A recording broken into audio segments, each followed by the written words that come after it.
DJ Manish Dobele Savari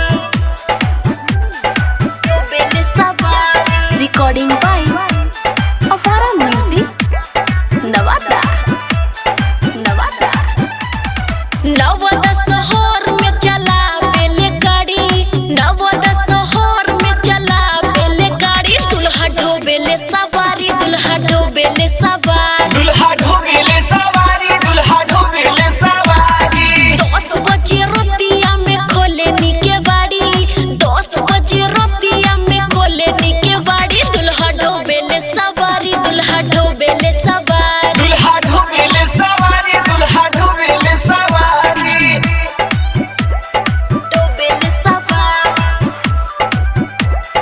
ढोबेले सवारी कोही मानी पिया बाप ना आई आधी रात छोड़ी चलावल ऑटो खींची जवानी के फोटो